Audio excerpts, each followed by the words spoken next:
इग्नू के एग्जाम्स आ गए हैं और आप भी टेंशन में हो। सिलेबस बड़ा है, टाइम कम है और समझ नहीं आ रहा कहाँ से पढ़ाई करें, तो टेंशन मत लो। यूनिमा क्लासेस लेके आया है जून 2025 के लिए upgraded notes, 100% exam oriented trips और स्मार्टली डिजाइन नोट्स। यूनिमा क्लासेस ने नोट्स में कवर किए हैं topic summary, main points for quick revision, 8+ possible exam questions कि किस तरह से एग्जाम में आपसे क्वेश्चंस पूछे जा सकते हैं, flow charts to easily understand the topic. Then आता है आंसर विद की हाइलाइट्स कि किस तरह से आप एग्जाम्स में आंसर्स लिख सकते हैं। पिछले कई सालों से यूनिमा क्लासेस के नोट्स प्लस वीडियो लेक्चर्स ने थाउजेंड्स ऑफ स्टूडेंट्स की हेल्प करी है, न सिर्फ एग्जाम को क्लियर करने में, इवन एग्जाम्स में अच्छा स्कोर करने में। तो सोच क्या रहे हो, एग्जाम क्लियर करने हैं, वो भी बिना टेंशन के? तो अभी यूनिमा क्लासेस की वेबसाइट पे जाओ और नोट्स डाउनलोड कर लो। यूनिमा क्लासेस की वेबसाइट का लिंक आपको इसी वीडियो के डिस्क्रिप्शन में मिल जाएगा। वीडियो लेक्चर्स के लिए यूनिमा क्लासेस विद्यार्थी के चैनल को अभी सब्सक्राइब करो। नमस्कार दोस्तों, मैं अभय प्रताप सिंह एक बार फिर से स्वागत करता हूं आपके अपने एजुकेशन प्लेटफॉर्म यूनिमार्क क्लासेस पर, जो हम आपके लिए एक इम्पॉर्टेंट क्वेश्चन की सीरीज लेकर के आए हैं इग्नू पॉलिटिकल साइंस के विद्यार्थियों के लिए। इसी सीरीज में आज हम एक और नई बुक को पढ़ने जा रहे हैं जो कि आपके सिलेबस में है और बहुत ही ज्यादा इम्पोर्टेंट बुक है, जिसे आप लोग कहते हो वेस्टर्न पॉलिटिकल थिंकर्स, यानी कि हिंदी में कहेंगे पाश्चात्य राजनीतिक चिंतक या फिर चिंतन, कुछ ऐसा ही वर्ड होगा। ठीक है, तो ये आज अपने को पढ़ना है, ये सब्जेक्ट हमको सीखना है, ये समझना है इसको क्या है इसके अंदर। देखिए बेसिकली कई बच्चों को ये सब्जेक्ट बड़ा बोरिंग लगता है कि क्या है ये, क्या लिखा हुआ है, उसकी ये सब याद करो। ऐसा देखिए कोई सब्जेक्ट बोरिंग नहीं होता, हमारे पढ़ने का तरीका जो होता है ना उसके ऊपर सारी बातें डिपेंडेंट करती हैं। ठीक है, आज आप सिर्फ लेक्चर देख लीजिए, आपको जितने भी इंपॉर्टेंट पॉलिटिकल थिंकर्स हैं सबके बारे में कुछ ना कुछ पता लग जाएगा। और एग्जाम में आप देखना जो भी पॉलिटिकल थिंकर आएगा आपको लगेगा अरे वाह इसके बारे में तो आता है। ठीक है, अब होता क्या है कि ना वेस्ट वर्ल्ड में हम देखिए चिंतक दो तरह के होते हैं, एक हमारे अपने देश के हैं, एक वेस्टर्न है यानी यूरोपियंस जनरली। तो जो यूरोपियंस हैं हम उनको पाश्चात्य राजनीतिक चिंतक बोलते हैं। तो बहुत पुराने जमाने में जो चिंतक हमको पढ़ने हैं, जो वो उनके नाम क्या क्या है हमको, एक तो देखो प्लेटो के बारे में समझना है, हमें एरिस्टोटल के बारे में पढ़ना है, जो हिंदी मीडियम वाले हैं वो इसको तो प्लेटो बोलेंगे, इसको अरस्तु बोलेंगे हिंदी में। इसके बारे में हमको मैकियावेली के बारे में पढ़ लेना है, मैकियावेली। मैकियावेली के बाद हम पढ़ेंगे हॉब्स के बारे में, हॉब्स। उसके बाद हम पढ़ेंगे लॉक के बारे में, लॉक। उसके बाद हम पढ़ेंगे रूसो के बारे में, जे रूसो, जे रूसो के बारे में पढ़ेंगे। ठीक है, जे रूसो के बारे में कुछ एक पढ़ेंगे हम, कार्ल मार्क्स के बारे में पढ़ेंगे, बहुत इंपॉर्टेंट थिंकर है कार्ल मार्क्स के सिद्धांत पढ़ेंगे। इसके अलावा भी छोटे मोटे कुछ थिंकर हैं, लाइक जेएस मिल के बारे में पढ़ेंगे कुछ। ठीक है, जेएस मिल लिख देता हूं मैं यहां पर आपके लिए, जेएस मिल, इनके बारे में हम लोग पढ़ने वाले हैं। ठीक है, तो ये वो थिंकर्स हैं, अगर आपको इनके बारे में जनरली सामान्यतः अगर ज्ञान है तो मान के चलिए कि आप एग्जाम में बहुत अच्छा स्कोर करोगे। ठीक है, अब जब किसी थिंकर के बारे में हम पढ़ते हैं, देखो जिंदगी में हॉब्स ने हो सकता है बहुत सारे काम किए हों, बहुत सारे काम किए होंगे। ठीक है, लेकिन हर थिंकर जो है ना, हर विचारक किसी प्रसिद्ध खोज के लिए, जैसे एक वैज्ञानिक है, हम कहते हैं कि भाई न्यूटन ने क्या किया, तो ग्रेविटी की खोज की। अब न्यूटन ने तो जिंदगी में कई काम किए होंगे, लेकिन वो फेमस किस वजह से हुआ? अपनी ग्रेविटी की खोज की वजह से हुआ। ठीक है, माइकल फराडे ने जिस तरह से इंडक्शन की खोज की। तो इस तरह से क्या होता है कि हर वैज्ञानिक हो सकता है जीवन में उसने कई काम किए हों, इन विचारकों ने कई विचार दिए होंगे, लेकिन ये अपने किसी ना किसी विशेष विचार की वजह से प्रसिद्ध हुए। हमको यही बात सीखनी है कि इनका विशेष विचार कौन सा है। ठीक है, जैसे कि अगर मैं बात करूं यहां पर हॉब्स, लॉक और रूसो, इन तीनों ने एक विचार दिया था और वो था सामाजिक समझौता। कौन सा दिया था? सामाजिक समझौता। इसे सोशल कॉन्ट्रैक्ट कहते हैं। क्या कहते हैं इसे? Social contract. अभी मैं डिटेल में समझाऊंगा इसके बारे में क्या होता है ये। कार्ल मार्क्स ने अपना क्लास स्ट्रगल दिया था। क्या दिया था? Class struggle. इसे कहते हैं वर्ग संघर्ष, ठीक है। और डायलेक्टिक मेटेरियलिज्म भी दिया था, द्वंद्वात्मक भौतिकवाद जिसे कहते हैं। प्लेटो और एरिस्टोटल को इसको बड़े डिटेल में पढ़ना, इनके बहुत सारे विचार है तो इसको डिटेल में पढ़ना पड़ेगा।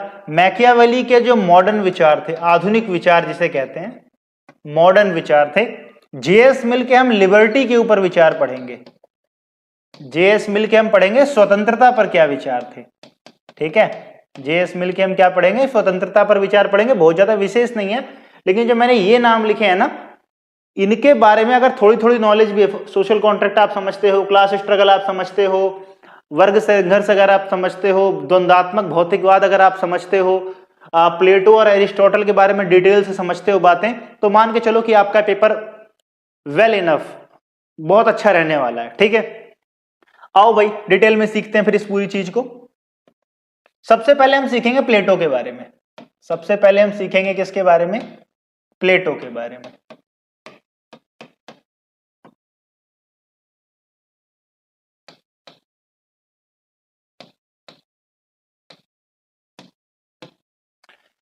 सबसे पहले हम सीखेंगे प्लेटो के बारे में। तो भाई प्लेटो के बारे में क्या सीखेंगे? प्लेटो के बारे में ये सीखेंगे, प्लेटो को नाम मिला था उसके टीचर ने दिया था। उसके पीटी के टीचर थे, उसके पीटी के टीचर ने देखा तो कंधे वंदे बड़े चौड़े थे, उसका नाम प्लेटो रख दिया, ठीक है। पढ़ने वढ़ने में बड़ा इंटेलिजेंट था।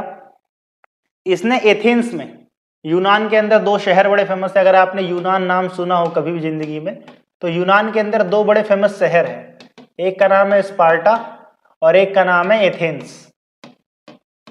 यूनान को आज किस नाम से जाना जाता है? कौन सा देश ऐसा है जिसका पुराना नाम यूनान था? आज भी यूनान एग्जिस्ट करता है। इसका नया नाम क्या है? कमेंट बॉक्स में बता देना जरा जिनको पता हो, ठीक है। देखते हैं किसको पता है। तो फिलहाल पुराने जमाने में जो यूनान था, यूनान के अंदर दो बड़े शहर थे, एथेंस और स्पार्टा। इसी एथेंस का रहने वाला कौन था? प्लेटो रहने वाला था। तो इसने क्या किया था? इसने पढ़ाई लिखाई करके एथेंस में एक यूनिवर्सिटी खोली। इसने एथेंस में क्या खोल दी? एक यूनिवर्सिटी। इस यानी यूनिवर्सिटी बोले तो विश्वविद्यालय। और इसका नाम क्या था? इसका नाम था एकेडमी। इसका क्या नाम था? एकेडमी नाम था इसकी यूनिवर्सिटी का। और ये जो एकेडमी है ना, ये पहला विश्वविद्यालय है, first university of Europe. Europe का सबसे पहला विश्वविद्यालय अगर कोई है तो कौन सा है? वो है एकेडमी। अच्छा, इसने क्या किया प्लेटो ने? प्लेटो के बारे में जब हम पढ़ाई करते हैं तो सबसे पहले इसने समाज को देखा, ठीक है। समाज को देखा और अपने जिस विचार को इसने स्थापित करने का प्रयास किया, इसने बहुत सारी पढ़ाई लिखाई करी। एक्चुअली प्लेटो सोचता था ना कि समाज जो है ना सुधारा कैसे जाए, बहुत अच्छा कैसे सुधारा जाए, बहुत बढ़िया बनाना चाहता था एक्चुअली में इसको। तो उसने सोचा देखो अच्छा समाज बनाने के लिए क्या करना पड़ेगा, हमको एक अच्छा राजा चाहिए, ठीक है। अच्छा राजा कैसे बनेगा? तो उसने कहा अच्छा राजा बनेगा अच्छी एजुकेशन से, ठीक है। तो अच्छा राजा अच्छी एजुकेशन से बनेगा तो इसकी जो कोर आइडेंटिटी थी, इसने अपना पूरा जीवन लगा दिया। पूरा जीवन किस में लगा दिया? एक आदर्श राजा ढूंढने में।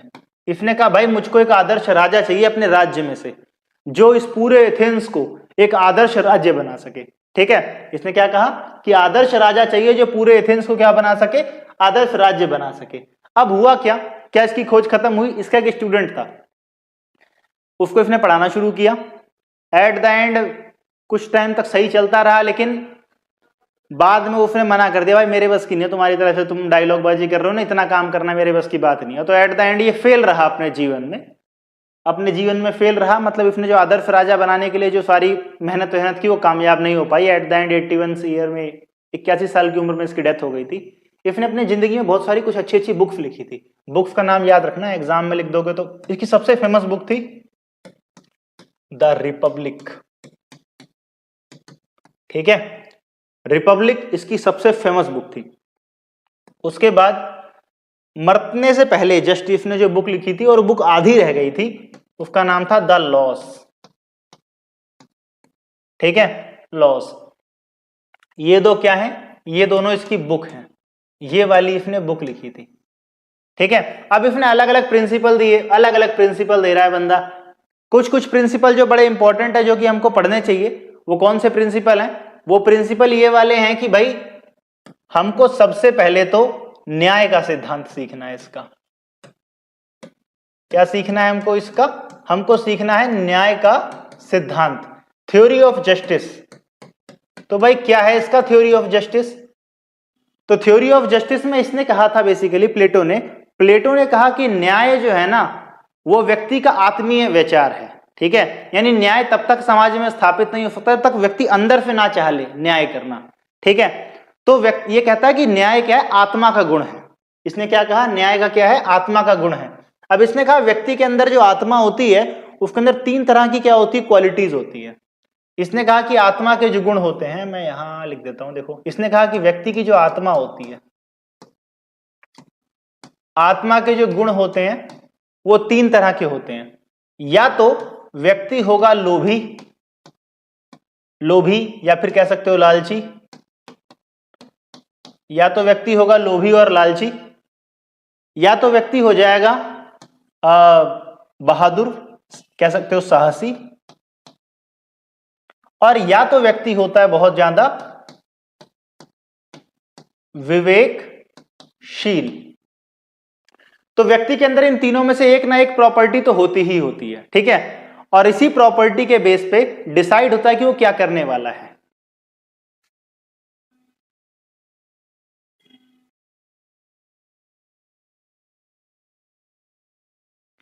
अब जो देखिए, व्यक्ति जो होता है, व्यक्ति के अंदर लोभी हो सकता है, लालची हो सकता है, साहसी हो सकता है, विवेकशील हो सकता है।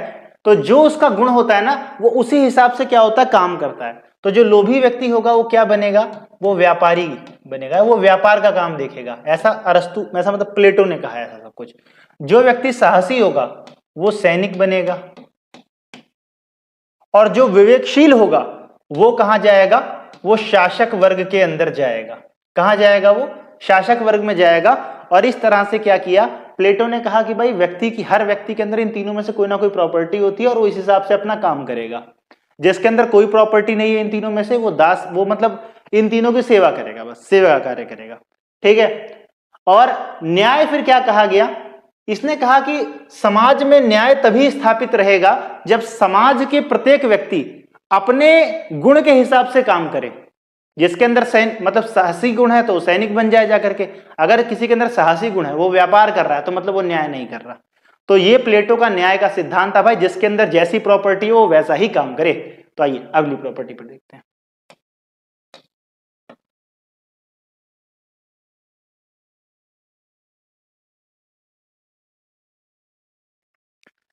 तो हमने प्लेटो का न्याय सिद्धांत देख लिया। इसके बाद हम देखेंगे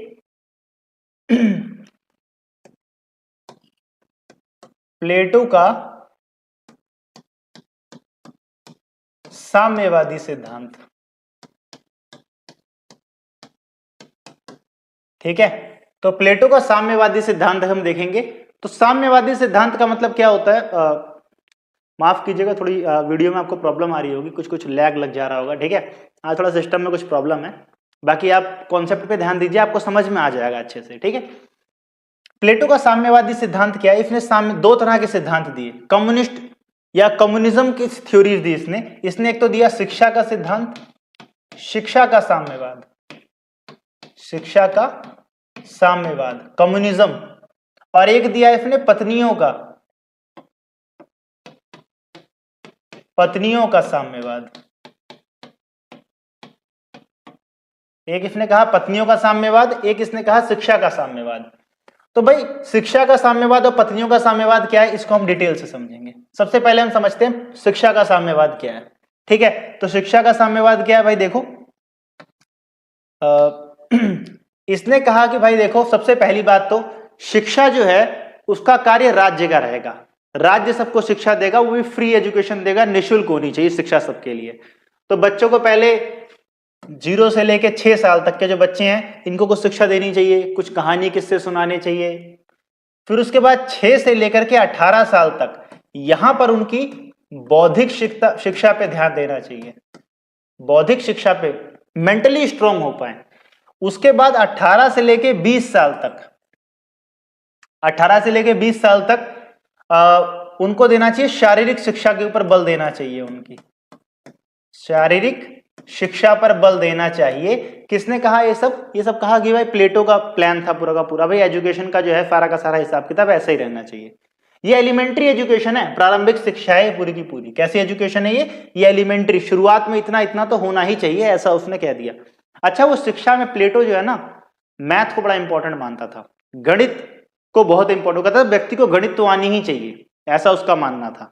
ठीक है, वो जो उसने यूनिवर्सिटी खोली थी ना एकेडमी जिसका नाम था, तो सोचो प्लेटो ने एक एकेडमी नाम की यूनिवर्सिटी खोल दी यूरोप में, और इस यूनिवर्सिटी के बोर्ड पे लिखा हुआ था कि जिसको गणित नहीं आती, जिसको मैथ नहीं आती, समझ लो उस यूनिवर्सिटी में आ ही नहीं सकता, उसकी एंट्री बिल्कुल बैन है। ठीक है, आज के जमाने में तो कई लोग जा ही नहीं पाते उसके अंदर। ठीक है, मैथ किसको इतनी अच्छी आती है। तो उसके बाद अब क्या हो जाएगा, 3 शिक्षाएं हो गई। उसने कहा यहां से फिर होगा एग्जाम, यहां से क्या होगा एग्जाम, जैसे आप लोगों के हो रहे हैं, है ना। अब एग्जाम में जो लोग पास हो जाएंगे वो जाएंगे हायर एजुकेशन में। वो कहां जाएंगे? वो जाएंगे हायर एजुकेशन में। अब वो जाएंगे हायर एजुकेशन। हायर एजुकेशन में क्या होगा, 20 से लेके 30 साल तक तगड़ी बिल्कुल शिक्षा होगी। अब हायर एजुकेशन में बड़े बड़े विषय पढ़ाए जाएंगे उसको। ठीक है, मनोविज्ञान, ठीक है, दर्शन शास्त्र पढ़ाया जाए, शास्त्रों की अध्ययन होने लग गया। ठीक है, फिर उसके बाद क्या हो जाएगा यहाँ पे हायर एजुकेशन में, 35 साल की उम्र में जब ये लोग 35 साल के हो जाएंगे तो 35 साल में फिर से एग्जाम होगा। जो लोग पास हो जाएंगे वो ट्रेनिंग के लिए चले जाएंगे आगे, और जो लोग यहां से फेल हो जाएंगे उनको जनरली सैनिक वैनिक वाले वर्ग में भेज दिया जाएगा। ठीक है, समझ में आ गई बात। अच्छा, एक बात और याद रखना, मैं बता देता हूं यहाँ पर, लिखा नहीं शायद, ये जो साम्यवाद का सिद्धांत आया था ना, ये साम्यवाद सबके लिए नहीं था, ये केवल सैनिक वर्ग के लिए था, या तो सैनिक या तो शासक, ये इन 2 वर्गों के लिए साम्यवाद आया था कि भाई एक तो शिक्षा उनकी अच्छी होनी चाहिए, ठीक है, तभी दार्शनिक राजा इसी में से तो कोई ना कोई निकलेगा। अब जो बच्चा यहां पर हायर एजुकेशन तक यहां पर पहुंच गया, 30 इस वाले एग्जाम में जो फेल हो गए सारे बन जाएंगे सैनिक, और जो लोग हो गए इसके अंदर पास वो ट्रेनिंग के लिए चले जाएंगे आगे कहां, ताकि वो शासक बन सके। ठीक है, अब उन ट्रेनिंग के अंदर जो बेस्ट कैंडिडेट निकलेगा उसको बना देंगे दार्शनिक राजा, और बाकी सारे बन जाएंगे उसके हेल्पर, सैनिक एम्प्लॉय वगैरह बन जाएंगे, उसके सहायक बन जाएंगे उसके। ठीक, तो इस किस्म से क्या हुआ, प्लेटो ने कहा कि मैं ऐसी एजुकेशन पॉलिसी बना रहा हूं कि एक अच्छा राजा निकल करके आएगा जो अच्छे से इस देश को चलाएगा, नैतिकता होगी, अच्छा होगा, समझदार होगा, शरीर से मजबूत होगा, दिमाग से मजबूत होगा, ऐसा उसने कहा। ठीक है, उसके बाद अब हम देखेंगे पत्नियों का साम्यवाद क्या है भाई ये। ठीक है, क्या है पत्नियों का साम्यवाद? प्लेटो ने कहा कि भाई देखो बात ऐसी है कि पत्नी होगी, कहीं राजा की पत्नी कहीं खूबसूरत सी हो गई तो फिर तो भाई राजा बोलेगा राजगाद जाए बाढ़ में, तो बीवी के साथ चलो कहीं हनीमून पे। तो ऐसी हालत अगर हो गई तो फिर तो राज्य नष्ट हो गया, चौपट हो जाएगा, है ना। तो इसीलिए प्लेटो ने क्या किया, पत्नियों का साम्यवाद बना दिया। साम्यवाद बना के क्या कहा उसने कहा कि भाई कोई एक स्थायी पत्नी नहीं होनी चाहिए, कुछ महिलाओं का चयन किया जाएगा। ठीक है, महिलाओं का चयन किया जाएगा, ये कुछ महिलाओं का जो ग्रुप होगा ना, जितने भी शासक या सैनिक वर्ग हैं, इस सबकी पत्नियां होंगी। ठीक है, मतलब राजा के पास रोज नई नई पत्नियां आ रही हैं, ऐसा हो जाएगा, और सबके बीच में संबंध बने होंगे। तो जो उनके बच्चे पैदा होंगे, जो उनकी संतानें पैदा होंगी, तो पता ही नहीं होगा किसके पिताजी कौन है। ठीक है, सोचो मतलब ये क्या क्या सोचा जा रहा है यहाँ पर बैठकर, हम पढ़ रहे हैं इन सब बातों को, तो ये पता नहीं चल पाएगा इन सब के। तो अब सोचोगे करने की जरूरत क्या थी ये सब कुछ। बेसिकली वो कहता है, प्लेटो कहता है कि जो सैनिक वर्ग और शासक वर्ग है सबसे बुद्धिमान वर्ग यही है। तो सारे एग्जाम पास करके आया हुआ है, जब एग्जाम पास हो तो इंटेलिजेंट है, तो इंटेलिजेंट लोगों के बच्चे भी इंटेलिजेंट होंगे। ठीक है, तो ऐसा इसने सोच करके इसने क्या किया कि इस किस्म से क्या हो जाएगा, बच्चे भी पैदा हो जाएंगे, और राजा किसी मुंह, राजा को पता ही नहीं है अपना बच्चा कौन सा इन सब में, फिर तो फिर कैसा मुंह ना पत्नी का मोह रहेगा, ना पुत्र का मोह रहेगा, तो सारा ध्यान उसका राजकाज की तरफ ही चला जाएगा। ऐसा ये सारी थ्योरी बनाई, किसने बनाई? ये पत्नियों का साम्यवाद यही है। किसने बनाई? प्लेटो ने बनाई। अरस्तु ने इसका बड़ा विरोध किया था। अरस्तु ने कहा था फालतू की बात कर रहा है बंदा, ये परिवार से इंसान को मोटिवेशन मिलता है, ठीक है, कई बार वो शक्ति के रूप में कार्य करता है, प्रेरणा मिलती है उससे कार्य करने की। तुम बिल्कुल अलग कर दोगे, व्यक्ति अकेला डिप्रेशन में अलग चला जाएगा जाकर के, ठीक है। तो ये पत्नियों का साम्यवाद भी दिया था भाई उसने, प्लेटो ने। तो जैसा कि मैंने आपको बताया कि इसने बुक लिखी थी रिपब्लिक और लॉज, दो बुकें लिखी थी। रिपब्लिक में इसने कहा था आदर्श राज्य बनाऊंगा, ऐसा बिल्कुल ये वो यूटोपियन वर्ल्ड, कल्पना में इसने कहा बहुत अच्छा वर्ल्ड बनाऊंगा, लेकिन जिस स्टूडेंट को इसने पढ़ाया है उसी ने बात नहीं मानी, तो इसने अपने आप को फेल मान लिया। फिर इसने बुक लिखनी शुरू करी लॉज में इसने अपने अपने विचार कुछ बदले, और बदल करके इसने अब थोड़ा रियलिस्टिक बात कर, अभी तक ये कल्पनावादी बात कर रहा था कि ऐसे शिक्षा कर देंगे, ऐसे पत्नी कर देंगे तो भाई राज्य बड़ा अच्छा हो जाएगा, लेकिन धीरे धीरे इसको वास्तविकता पता लग गया भैया ऐसा होने वाला कुछ भी नहीं है। तो थोड़ा सा ये यथार्थ की तरफ आया, ठीक है। कल्पनावादी से क्या हुआ, यथार्थ की तरफ आया। कौन आया? प्लेटो आया। अपनी कौन सी बुक के अंदर? लॉज के अंदर। लॉज पूरी हो नहीं पाई थी, उससे पहले उसकी डेथ हो गई थी, ठीक है। तो प्लेटो के बारे में अगर इतनी जानकारी है तो मान के चलो कि आप एग्जाम में खाली तो नहीं बैठोगे, खुद भी कुछ करोगे, अपने बगल वाले को भी कुछ बताओगे, ठीक है। अब आ जाते हैं कहानी पे लेकर के अरस्तु के ऊपर। अरस्तु, अंग्रेजी में कहें तो एरिस्टोटल, अरस्तु। ये अरस्तु जो है प्लेटो का स्टूडेंट था, उसी एकेडमी कॉलेज में पढ़ने गया था ये, ठीक है। अब एकेडमी कॉलेज में जब ये पढ़ने गया तो भाई देखा गुरुजी बहुत ज्ञानी आदमी हैं, तो उनसे बहुत कुछ सीखा, तो बहुत कुछ सीख करके आया अपने राज्य में आया। तो भाई इतने इंटेलिजेंट बच्चे आए हैं तो फिर उनसे भी लोग सीखे, उसके भी स्टूडेंट बनने लग गए। और आपने एक नाम सुना होगा, सिकंदर, विश्व विजेता सिकंदर, ऐसा कहा जाता है। कॉन्ट्रडिक्टरी भी है कि पोरस और उसमें लड़ाई में कौन जीता कौन हारा, चलो मान लेते हैं। फिलहाल वो जो सिकंदर था ना, दुनिया जीतने निकल चुका था पूरा का पूरा, उसका टीचर अरस्तु ही था, ठीक है। गुरु उसके जो थे वो कौन थे? अरस्तु ही थे। और अरस्तु के गुरु कौन थे? प्लेटो थे। प्लेटो के गुरु कौन थे? सुकरात थे। तो चलता रहता है, गुरु शिष्य परंपरा है, बहुत पुरानी परंपरा है। अब अरस्तु ने क्या किया, इसने भी एक बुक लिखी। इसकी जो बुक है सबसे फेमस बुक, उसका नाम है पॉलिटी। क्या नाम है? पॉलिटी। हिंदी हो या इंग्लिश, यही लिखना है। अरस्तु को दरअसल में फादर ऑफ पॉलिटिकल साइंस कहा जाता है, फादर ऑफ पॉलिटिकल साइंस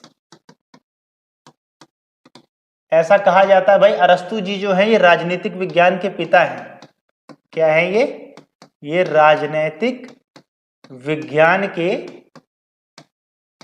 पिताजी हैं। ये पॉलिटिकल साइंस के फादर कहा जाता है इनको। क्यों कहा जाता है फादर?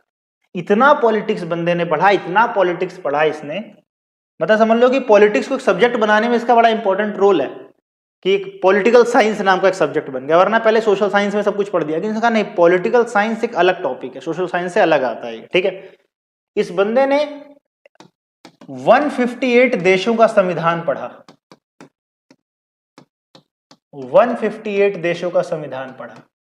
158 देशों का संविधान पढ़ के इसने अपने राज्य एथेंस के लिए एक संविधान बनाया। बहुत सुंदर। और बताया लोगों की नागरिक कौन होता है, नागरिकता पे क्या विचार है इनके, क्रांति के बारे में क्या विचार है इनके, ठीक है, मध्यम वर्गीय सिद्धांत कैसा होता है। तो कई सारी थ्योरीज दी इन्होंने, ठीक है, कई सारी थ्योरीज इन्होंने क्या करी, दी और देने का प्रयास किया। तो अब क्या हो जाएगा, देखो इसके अंदर कुछ कुछ खास बातें जो इसके अंदर है। सबसे पहले इसने जो पढ़ाई का तरीका चुना, इसने कहा कि भाई राज्य, सबसे पहले इसने बोला कि भाई राज्य बना कैसे, जब जिस राज्य में हम रहते हैं राज्य बना कैसे। तो इसने कहा कि देखो पहले तो व्यक्ति है, अकेला होता है व्यक्ति, व्यक्ति से बनता है परिवार, परिवार से बनता है गांव, और कई सारे गांव मिलते हैं तो बन जाता है क्या, राज्य। और इसने कहा राज्य बहुत जरूरी होता है, व्यक्ति के अस्तित्व को बनाए रखने के लिए राज्य बहुत ज्यादा जरूरी है। इसकी बहुत फेमस कोटेशन है। अरस्तु ने कहा था कि मनुष्य एक सामाजिक प्राणी है, human is a social animal, मनुष्य एक सामाजिक प्राणी है, और यदि कोई मनुष्य राज्य के बिना जी सकता है तो या तो वो जानवर है या तो वो देवता है, आदमी तो नहीं हो सकता। ऐसा किसने कहा? अरस्तु ने कहा। अरस्तु ने कहा भाई मनुष्य एक सामाजिक प्राणी है तो उसको राज्य की जरूरत है, अगर राज्य के बिना भी वो जी रहा है तो या तो वो भगवान है या तो वो जानवर है। ये अरस्तु के वर्ड्स थे, ध्यान रखना इस बात को, ठीक है। अब उसके बाद अरस्तु के और क्या क्या विचार है जो अपने को पता होने चाहिए। सबसे बड़ी बात, राज्य को तो मैंने बताया, राज्य को बहुत इंपॉर्टेंस देता था ये, ठीक है, राज्य को तो इंपॉर्टेंस देता ही था। उसके अलावा इसके नागरिकता पे बड़े, ये स्लेवरी को सपोर्ट करता था, दासता के सिद्धांत का समर्थक, ठीक है, ये सपोर्ट करता था स्लेवरी को,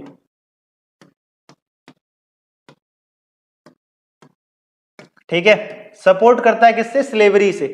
मतलब एक व्यक्ति अगर एक व्यक्ति का गुलाम है तो ये कहता है हाँ ये तो नॉर्मल बात है, कहता है कि गुलामी तो प्राकृतिक है, गुलामी होगी ही होगी, गुलामी प्राकृतिक चीज है और सही चीज है, इसका मानना है कि होनी भी चाहिए। श्रेष्ठ व्यक्ति अगर किसी बेवकूफ व्यक्ति को अपना गुलाम बना लेता है तो इसमें कोई गलत बात नहीं है, ऐसा इसका मानना था, ठीक है। लेकिन उसमें भी कुछ वर्ड्स हैं, कुछ इसके लिए बहुत आलोचना होती है कि गुलामी को सपोर्ट कर रहा है बताओ बंदा, लेकिन उसमें भी उसने कुछ कंडीशन रखी है। इसने कहा है देखो बात यह है कि लेकिन उस गुलाम के साथ ऐसा व्यवहार नहीं करना चाहिए कि जैसे किसी पशु के साथ व्यवहार कर रहे हैं, उसका अच्छा व्यवहार करना चाहिए, ठीक है। और यदि उसके अंदर योग्यता डेवलप हो जाए तो राजा मतलब मालिक को चाहिए कि उसको छोड़ दे, ऐसा भी इसने कहा, ठीक है। तो स्लेवरी का लेकिन समर्थन करता है, ध्यान रखना है इस बात का, ठीक है। इसके बाद इसने सिटीजनशिप, नागरिकता के ऊपर क्या किया? इसने नागरिकता का सिद्धांत दिया, इसने दिया नागरिकता का सिद्धांत, सिटीजनशिप। इसने कहा किसी एक राज्य में नागरिक कौन कौन होता है, तो एक तो कहता है स्त्री नागरिक नहीं है, स्त्री, दास और बच्चे ये नागरिक नहीं है, नागरिक नहीं है, ठीक है। इसने कहा ये स्त्री, दास और बच्चे, दरअसल में अरस्तु की सोच बहुत महिला विरोधी थी, ठीक है, बहुत महिलाओं के खिलाफ बोलता था। मतलब ऐसी ऐसी कोटेशंस है ना कि अगर मैं यहां बोल दूं तो किसी ने अगर वीडियो क्लिप करके चला दी ना वहां पे कहीं पे तो समझ लो कि महिला आयोग मुझे भेज देगी जेल में।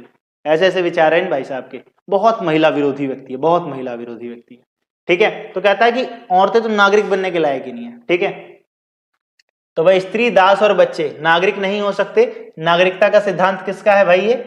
ये अरस्तु का। इसने कहा विदेशी भी नागरिक नहीं हो सकते, विदेशी भी कौन है? नागरिक नहीं है,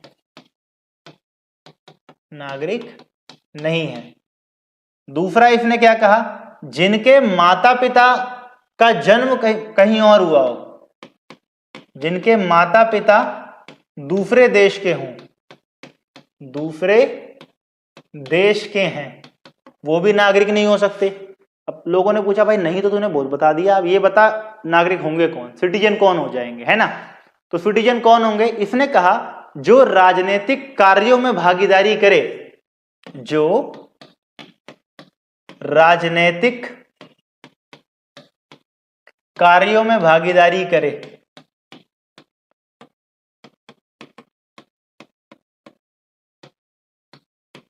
वही क्या हो जाएगा?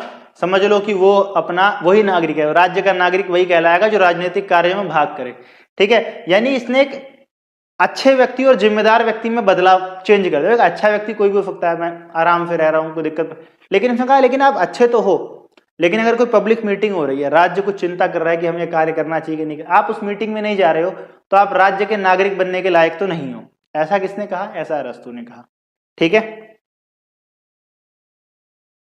समझ में आ गई सारी की सारी बातें अरस्तु के बारे में। अब अरस्तु ने राज्य का स्वरूप, देखो ये बहुत इंपॉर्टेंट चीज है, अरस्तु ने क्या दिया? राज्य का स्वरूप।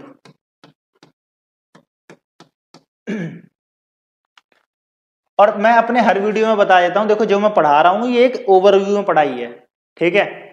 इसको लिखने विखने की कोशिश मत किया करो, बस पेन वेन नीचे रखकर समझने की कोशिश करो। अगर आपको लगता है एक बार में समझ में नहीं आया तो रिवाइंड करके दोबारा एक बार उस चीज को देखो, दोबारा उस बात को समझो। मैंने आपके लिए इंपॉर्टेंट क्वेश्चंस की जो है पूरे की पूरी लिस्ट बना रखी है, 20-20 इंपॉर्टेंट क्वेश्चन है, हिंदी मीडियम में भी है, इंग्लिश मीडियम में भी है। नीचे डिस्क्रिप्शन बॉक्स में क्या दिया हुआ है, लिंक दिया हुआ है, वहां जाओ डाउनलोड कर लो, फ्री ऑफ कॉस्ट है अभी डाउनलोड करना उसके लिए, ठीक है। और चैनल को सब्सक्राइब नहीं है तो सब्सक्राइब कर दो, इतनी देर से पढ़ाई कर रहे हो, लाइक भी कर दो वीडियो को, ठीक है। चलो अब देखो राज्य का स्वरूप क्या होता है भाई। तो भाई प्लेटो ने क्या कह दिया, सॉरी अरस्तु ने क्या कह दिया, अरस्तु ने कहा भाई राज्य है तो राज्य पे कोई राजा होगा, यानी कोई ना कोई राज करेगा। जब कोई ना कोई राज करता है तो राज करने की क्वालिटी अलग अलग होती है, कैपेबिलिटी अलग अलग होती है, नंबर अलग अलग होते हैं। मान लो कोई राज्य ऐसा है उसके ऊपर एक इंसान राज कर रहा है, जब वन पर्सन का राज चल रहा है, एक व्यक्ति का राज्य, तो अगर वो व्यक्ति बहुत अच्छा राज कर रहा है, बहुत बढ़िया राज कर रहा है, तो उसको बोलेंगे राजतंत्र। क्या बोलेंगे, राजतंत्र। और अगर वो बहुत खराब राज्य कर रहा है तो क्या हो जाएगा, उसे बोलेंगे निरंकुश तंत्र। क्या बोलेंगे इसको, निरंकुश तंत्र। इंग्लिश मीडियम वालों के लिए भी लिख देता हूं भाई, इसे कहते हैं मोनार्की, ठीक है। एक तो हो जाएगी अपनी मोनार्की और एक हो जाएगी तुम्हारी टायरनी,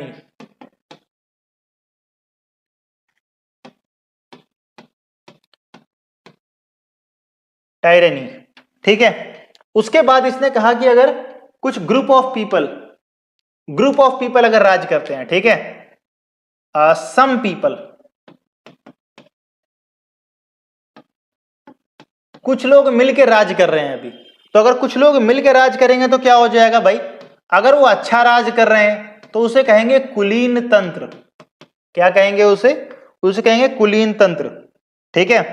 और अगर वो जो मन कर रहा है बुरी तरीके से राज करता है तो उसे क्या बोलेंगे, उसे बोलेंगे तानाशाही, ठीक है, उसे कह देंगे तानाशाही। तीसरा उसने कहा कि अगर मैनी पीपल्स, बहुत सारे लोग राज कर रहे हैं, मैनी पीपल, तो मैनी पीपल्स के अंदर क्या हो जाएगा भाई, अगर वो अच्छे से राज कर रहे हैं तो उसे बोलेंगे पॉलिटी, और अगर वो खराब राज कर रहे हैं तो उसको क्या बोलेंगे हम, उसको बोलेंगे हम डेमोक्रेसी यानी लोकतंत्र, ठीक है। तो यानी अरस्तु ने क्या किया है, अरस्तु डेमोक्रेसी को एक बुरी चीज मानता है, ये सारे बुरे हैं, बुरे तरीके से यदि राज किया जाए और ये हो जाएंगे तुम्हारे अगर अच्छे तरीके से किया जाएगा तो ये एक राज्य का चित्र है, किस प्रकार से अरस्तु कहता है। इसका स्क्रीनशॉट ले लो चाहो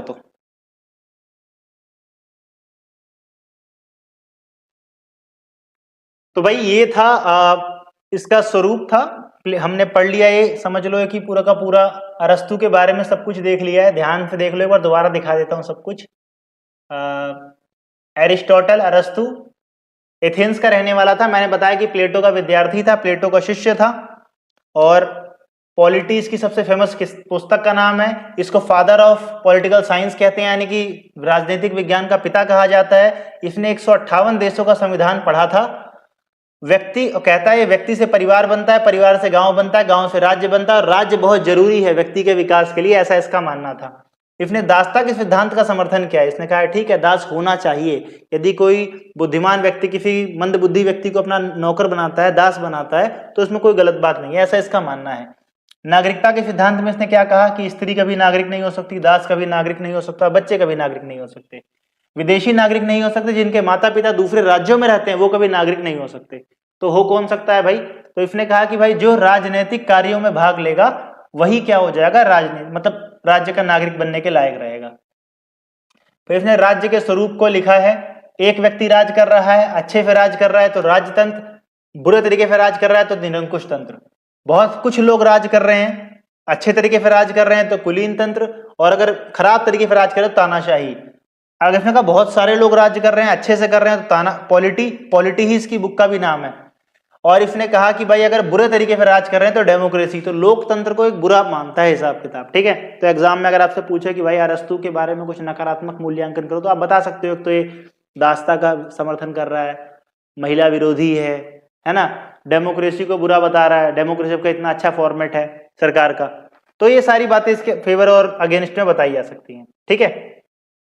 तो अब हम पढ़ते हैं अपने अगले विचारक जिसको हम बोलते हैं मैकियावेली। मैकियावेली ठीक है, मैकियावेली के बारे में ध्यान रखना भाई। पहली बार इस बंदे ने क्या किया था, इस बंदे ने पहली बार राज्य शब्द का यूज किया। फर्स्ट टाइम इसने यूज किया वर्ड स्टेट, ये राज्य। पहले इस शब्द को कोई नाम नहीं जानता था कि राज्य जैसी कोई चीज होती है। इसने पहली बार भी शब्द यूज किया स्टेट। और कहां यूज किया, इसकी एक बहुत फेमस बुक है द प्रिंस, ठीक है, द प्रिंस। इस बुक के अंदर इसने क्या किया, यूज किया इस वर्ड को, स्टेट वर्ड को, ठीक है। उसके बाद बात आ जाती है तुम्हारे कि ये पहला मॉडर्न थिंकर है। इसको क्या है, ये फर्स्ट मॉडर्न थिंकर है, पहला आधुनिक राजनीतिक विचारक है, आधुनिक राजनीतिक विचारक, ठीक है, पहला आधुनिक राजनीतिक विचारक है, ठीक है। इसने क्या किया, धर्म को राजनीति से अलग किया, धर्म और राजनीति को अलग किया इसने।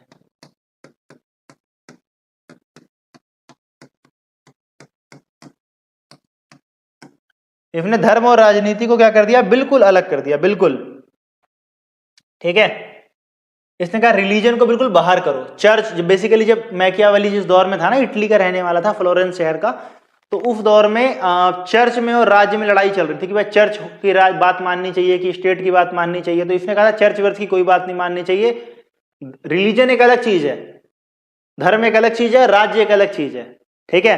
तो इसलिए हमेशा हमको किस पे ध्यान देना चाहिए, हमको राज्य पे ध्यान देना चाहिए। इसने कहा राज्य महत्वपूर्ण है, लोगों की रक्षा राज्य कर रहा है, धर्म लोगों की रक्षा नहीं कर रहा, ठीक है, ऐसा इसने कहा, ठीक है। इसने कुछ बताया कि भाई राजा के अंदर जो गुण होने चाहिए वो कैसे होने चाहिए।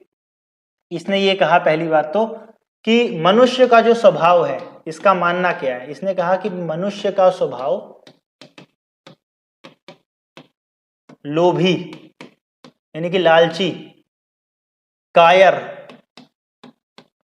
और मतलब बुरा से बुरा तुम कुछ बोल लो, ठीक है, लोभी होता है, कायर होता है, और क्या कह सकते हो कि स्वार्थी होता है, कह सकते हो, है ना, स्वार्थी होता है।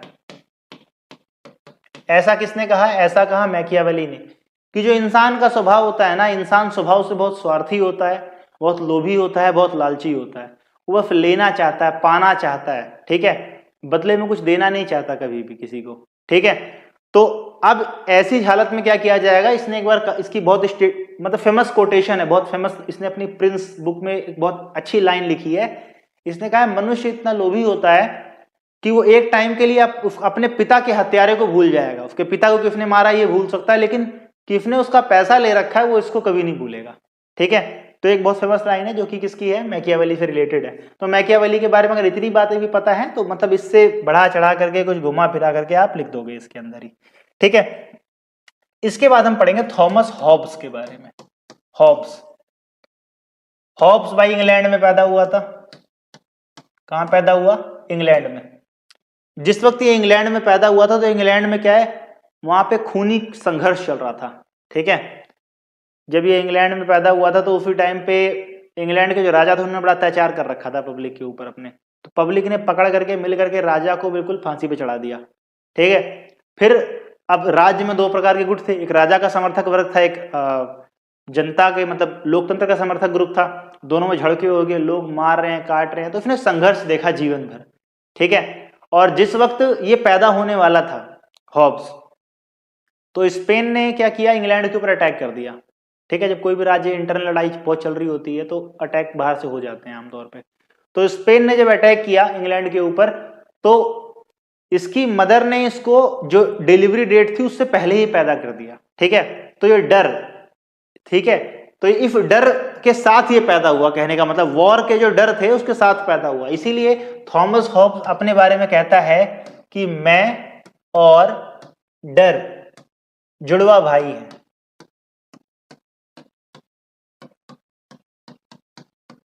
तो इतना महान विचारक ये क्या कह रहा है, ये कह रहा है मैं और डर जो है वो जुड़वा भाई हैं, ठीक है। क्यों बताया मैंने, रीजन एक्सप्लेन कर दिया आपको। इसने क्या दिखा था, इसने इंग्लैंड में खूनी संघर्ष देखा है, इसने इंग्लैंड में क्या देखा है? इंग्लैंड में खूनी संघर्ष देखा है। जो ये अपना 1648 वाला खूनी संघर्ष हुआ था उस दौरान ही इसने देखा था ये सब कुछ, ये सारी बातें देखी है।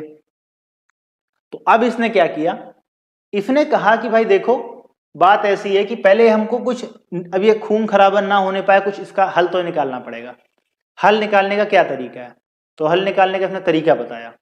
इसने कहा भाई देखो करना क्या पड़ेगा अपने को, सबसे पहले समझना पड़ेगा कि इंसान का स्वभाव कैसा है। ठीक है, तो इसने मानव स्वभाव की बात की। इसने मानव स्वभाव के बारे में यही कहा कि मानव स्वभाव होता है लालची, स्वार्थी, ठीक है, बुरा स्वभाव होता है मानव का। ठीक है, इसने कहा मानव का स्वभाव कैसा होता है? बुरा होता है, लेना चाहता है जस्ट वो। ठीक है, हर ताकतवर, जिसकी लाठी उसकी भैंस, ताकतवर इंसान अपने से कमजोर को दबा रहा है, वो अपने से कमजोर को दबा रहा है। तो इस किस्म से समाज में क्या है? मारकाट मची हुई है। और ये जो मारकाट वाली अवस्था है, इसको इसने क्या कहा? इसने कहा प्राकृतिक अवस्था है ये। कौन सी अवस्था है ये? प्राकृतिक अवस्था है। इसके बारे में एग्जाम में क्वेश्चन बन सकता है, ध्यान रखना। तो प्राकृतिक अवस्था को हॉब्स ने क्या बताया? प्राकृतिक अवस्था को हॉब्स ने बताया कि दरअसल में एक जब राज्य नहीं था तो क्या हुआ, स्टेट की कहानी सुना रहा है, राज्य बने कैसे, क्योंकि स्टेट वर्ड तो मैकियावेली लेके आ गया था। अब ये लोग बात कर रहे हैं स्टेट बना कैसे।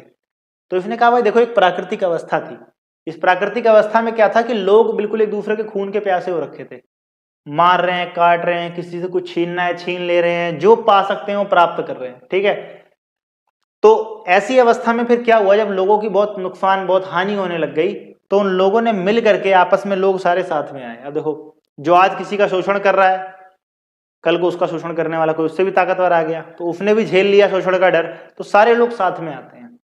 और सारे लोग साथ में आके क्या डिसाइड करते हैं? सारे लोग साथ में आके डिसाइड करते हैं कि हम एक राज्य बनाएंगे, हम एक समझौता करेंगे। लोगों ने क्या डिसाइड किया कि हम एक समझौता करेंगे। इस समझौते को कहा गया सोशल कॉन्ट्रैक्ट। क्या कहा गया? सोशल कॉन्ट्रैक्ट, यानी कि सामाजिक समझौता।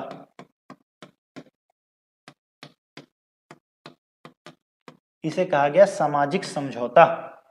ठीक है, जब सामाजिक समझौता इसको कहा गया, तो सामाजिक समझौते से क्या हुआ, सब लोग साथ में आए और सब लोगों ने साथ में आके ये देखा कि भाई हम अपने सारे अधिकार, आज से हम कुछ भी नहीं करेंगे, हम अपने सारे अधिकार, एक व्यक्ति को राजा चुन लेते हैं, सारे अधिकार उसको दे देते हैं हमने। अब से वो जो बंदा जो बोलेगा वही काम हम सब करेंगे। ये बिल्कुल, ये एक कॉन्ट्रैक्ट कर लिया गया, सोशल कॉन्ट्रैक्ट, और समाज इस प्रकार से बना और इस तरह से एक राज्य बना। ऐसा इन्होंने कहा, सारी शक्तियां जो है राज्य को सौंप, राज्य मतलब राजा, और राजा जो आदेश करेगा उसी का आदेश मान्य होगा। ठीक है, राजा का आदेश क्या होगा? मान्य होगा हमेशा। राजा की बात को कोई नकार नहीं सकता, जब तक कि इसने एक अधिकार दिया कि अगर व्यक्ति के पास एक ही अधिकार है और वो है जीने का अधिकार। कौन सा अधिकार है? जीने का अधिकार। यानी कल को अगर राजा किसी को आदेश दे दे कि भाई जाओ उसका मर्डर कर दो, मार दो उसको, तो फिर आप चाहो तो मना कर सकते हो राजा की उस बात को। जीवन का अधिकार एक ऐसा अधिकार है जो हॉब्स ने दिया और कहा कि भाई राजा की ये बात नहीं मानी जा सकती। ठीक है, जीने के अधिकार की। इसकी जो बहुत फेमस बुक थी उसका नाम था लेवियाथन।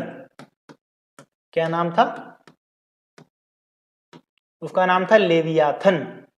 ठीक है, ये इसकी बुक का नाम था, याद रखना, बहुत इंपॉर्टेंट बुक है। तो ये मोटा मोटा इतनी बात थी। अब कई बार लोग इसकी नेगेटिव पॉइंट भी पूछ लेते हैं, तो आप नेगेटिव पॉइंट बता सकते हो कि भाई पहली बात तो मनुष्य के केवल नेगेटिव स्वभाव के ऊपर ये सारे का सारा फोकस कर देता है, जबकि इतना ऐसा नहीं कि इंसान में सब बुराई कुछ अच्छाई भी होती है। इसने एक प्राकृतिक अवस्था बताया जो कि काल्पनिक अवस्था थी, पता नहीं ऐसा था कि नहीं था, कोई बिना प्रूफ के बंदा जो मन कर रहा है वही बोल रहा है। ठीक है, ये बात बोल रहा है। राजा को बहुत ज्यादा शक्तियां दे देता है ये। ठीक है, या फिर राजा निरंकुश हो जाएगा, आपने कुल जीवन के अधिकार के लिए जो वो बोल रहा मानना ही पड़ेगा, ऐसा आपने निरंकुश राजा तैयार कर रहे हो इस तरह से आप। ठीक है, तो ये कुछ बातें थी इसके बारे में जो कि अपने को पता होनी चाहिए। ठीक है, अब हम सीखेंगे अगले विचारक जिनका नाम है जॉन लॉक।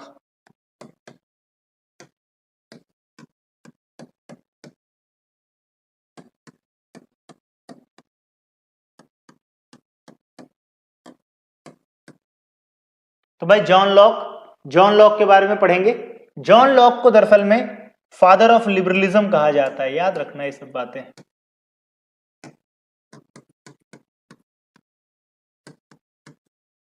ठीक है, उदारवाद का पिता।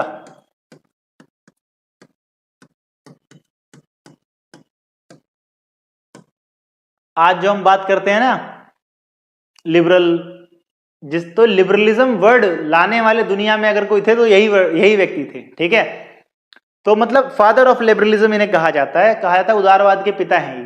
ठीक है, इन्होंने क्या किया था दरअसल में, उदारवाद कैसी विचारधारा है? उदारवाद दरअसल में एक व्यक्ति केंद्रित विचारधारा है। कैसी है? व्यक्ति केंद्रित विचारधारा है। ठीक, यानी ये ह्यूमन पर्सन को सेंटर में, इसका मानना है कि भाई व्यक्ति को कोई तकलीफ नहीं होनी चाहिए, दुख नहीं होना चाहिए, बस ध्यान रखना है इस बात का अपने को। ठीक है, अब जॉन लॉक ने क्या किया? जॉन लॉक ने जब बात की तो जॉन लॉक ने कहा भाई मानव का स्वभाव, इन्होंने कहा कि मानव का स्वभाव कैसा होता है। अब देखो एक बात और ध्यान रखना कि जॉन लॉक भी इंग्लैंड में पैदा हुए थे। कहां पैदा हुए थे? इंग्लैंड में पैदा हुए थे। और इन्होंने, हॉब्स ने तो भाई खून खराबा देखा, लेकिन इन्होंने इंग्लैंड की क्रांति देखी। कौन सी क्रांति देखी? 1688 की गौरवपूर्ण क्रांति। गौरवपूर्ण क्रांति।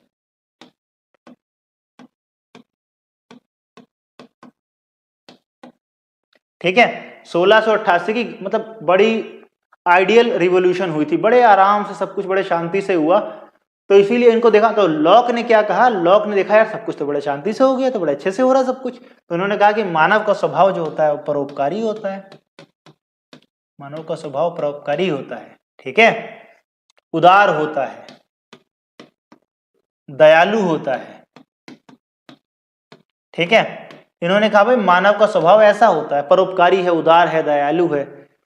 तो जो प्राकृतिक अवस्थाएं थी, तो प्राकृतिक अवस्था में सब बड़े अच्छे से रहते थे, मेल जोल से, बड़े हंस खेल के, बोल बात करके अच्छे से बहुत बढ़िया रहते थे। इन्होंने प्राकृतिक अवस्था की बात की, मतलब इनकी प्राकृतिक अवस्था लेकिन थोड़ी सी अलग है। प्राकृतिक अवस्था की बात की इन्होंने, तो इन्होंने कहा प्राकृतिक अवस्था बड़ी अच्छी थी, वहां तो लोग बड़े प्यार से, मेल जोल से, भाईचारे से आपस में रहते थे। लेकिन अब जो व्यवस्था जनरेट हो गई है, जो व्यवस्था इस पूरी आबादी बढ़ने की वजह से, अर्थतंत्र की वजह से जो व्यवस्था जनरेट हो गई है, ये व्यवस्था में कुछ कुछ क्या होने लगा, लोग एक दूसरे के अधिकारों का हनन करने लग गए हैं।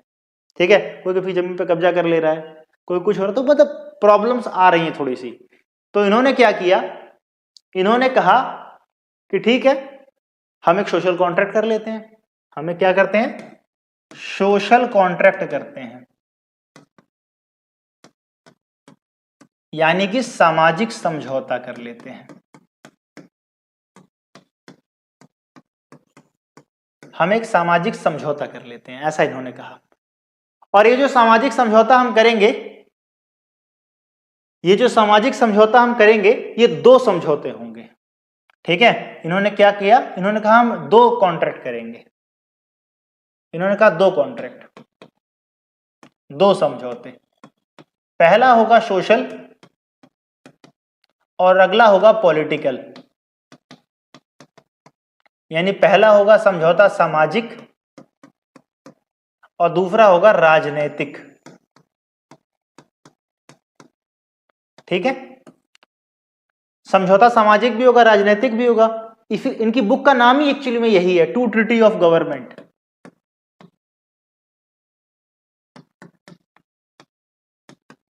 टू ट्रीटी ऑन गवर्नमेंट, ये इनकी बुक का नाम है। तो इन्होंने दो समझौते करवाए। सामाजिक समझौते के अंदर क्या होता है? सारे लोग आपस में आते हैं और आपस में मिल करके डिसाइड करते हैं भाई कोई किसी के अधिकार का हनन नहीं करेगा, अपने अधिकार का इतना उपयोग भी मत करो कि दूसरे के अधिकार का हनन हो जाए। ठीक है, जैसे मेरे पास तो भाई 10 गाड़ियां चला रहा हूं, लेकिन उससे जो पॉल्यूशन हो रहा है तो उससे किसी और इंसान का दम घुट सकता है, अस्थमा हो सकता है, कई बीमारियां हो सकती हैं उसको। तो मुझे तो पता है, लेकिन मैं अपने अधिकार के उपयोग, क्योंकि मेरे पास तो पूरी आजादी है, लेकिन मेरी आजादी से किसी और का क्या हो सकता है? अधिकार का हनन हो रहा है, तो मुझे वो काम नहीं करना। ठीक है, ये लोगों ने आपस समझौता कर लिया, हम एक काम नहीं करेंगे ऐसा कुछ। फिर इन सारे लोगों ने आपस समझौता कर लिया, फिर ये लोग गए राजा के पास, एक राजा चुना गया। उस राजा से कहा गया कि भाई अगर कोई समझौते को तोड़ने की कोशिश करेगा, तुम्हारा काम है उसको सजा देना। तुम्हारा काम क्या है? उसको सजा देना। और तुम्हारा काम केवल सजा देना ही है, दूसरा तुमको कोई काम करना ही नहीं है। तुम ये नहीं बताओगे लोगों को बिजनेस तुम क्या करो, तुम कैसे खाओ, क्या पियो, कैसे रहो, क्या बोलो, ये सब नहीं बताना। तुम्हारा काम सिर्फ इतना बनेगा कि जो सामाजिक समझौते को तोड़ता है तुम्हें उसको सजा देनी है। ठीक है, तो इस तरह से ये दो समझौते हो गए और इसी को सोशल कॉन्ट्रैक्ट कहा गया। ठीक, अब जो ये जॉन लॉक थे, जॉन लॉक ने एक तो लिमिटेड, किसकी बात की? लिमिटेड गवर्नमेंट की। भाई गवर्नमेंट लिमिटेड ही हो गई ना, सीमित सरकार। सरकार कैसी हो गई? सीमित हो गई। सीमित सरकार क्या कर रही है? सीमित सरकार मतलब उसका काम केवल कानून व्यवस्था को देखना ही है, बाकी किसी और व्यवस्था पर उसका कोई नियंत्रण नहीं हो उसका। ठीक है, अब यहां पर जॉन लॉक ने कहा प्रत्येक व्यक्ति के पास 3 अधिकार होंगे। कौन कौन से अधिकार दिए जॉन लॉक ने? जॉन लॉक ने एक तो दिया जीवन का अधिकार, जीवन का अधिकार।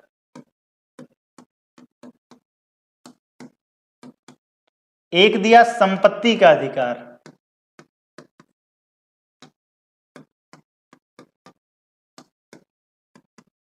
और तीसरा इन्होंने दिया स्वतंत्रता का अधिकार।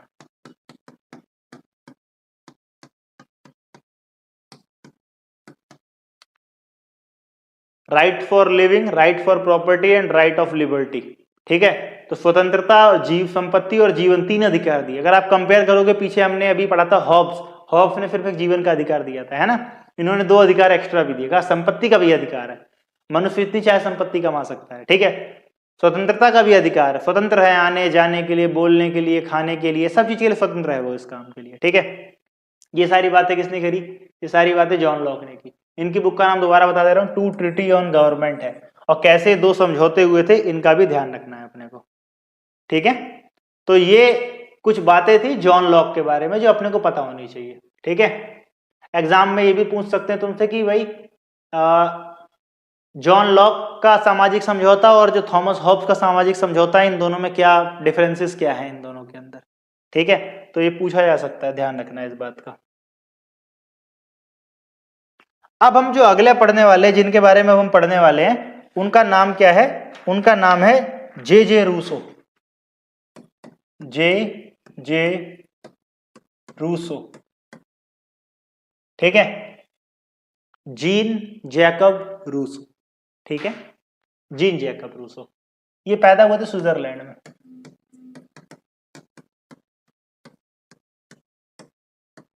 बंदा पैदा स्विट्जरलैंड में हुआ। ठीक है, स्विट्जरलैंड में जब पैदा हुआ तो इन्होंने कहा कि भाई, इन्होंने कहा कि मनुष्य तो स्वभाव से अच्छा है। मनुष्य क्या है? मनुष्य का स्वभाव सही है, समाज का खराब है।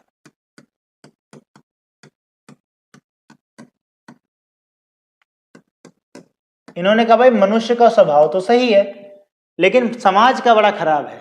ठीक है, मनुष्य, इनकी बहुत फेमस कोटेशन है कि मनुष्य पैदा तो स्वतंत्र होता है लेकिन हमेशा बेड़ियों में जकड़ा रहता है। ठीक है, इंसान पैदा हुआ फ्री से, आराम से, अब देखो पढ़ाई करो, लिखाई करो, यूपीएससी की तैयारी करो, प्रोफेसर बनो, नौकरी करो, घर वालों का नाम रोशन करो, 20 नौटंकियां इंसान के सर पे आके मर जाती है ना।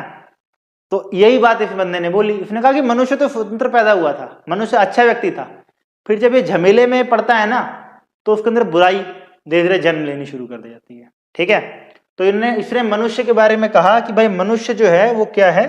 मनुष्य एक सभ्य बर्बर जीव है। मनुष्य क्या है? सभ्य बर्बर जीव है। इसे कहते हैं हम नोबल सेवेज। मनुष्य एक सभ्य बर्बर जीव है तो नोबल सेवेज। ठीक है, मतलब सभ्य भी है और बर्बरता भी उसके अंदर आ जाती है, समाज की वजह से आ जाती है। ठीक है, तो इसने क्या किया? इसने तो पहले ही बात तो ये कह दिया कि भाई हमें राजा वाजा चाहिए ही नहीं। इसने पहली बार कहा कि भाई हम गणतंत्र के समर्थक हैं।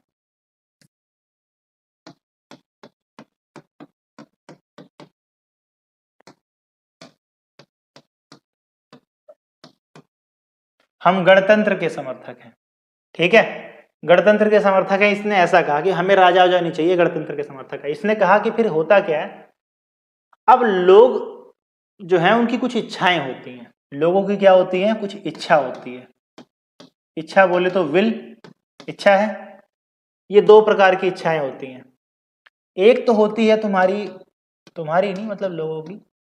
एक होती है एक्चुअल विल और एक होती है रियल विल।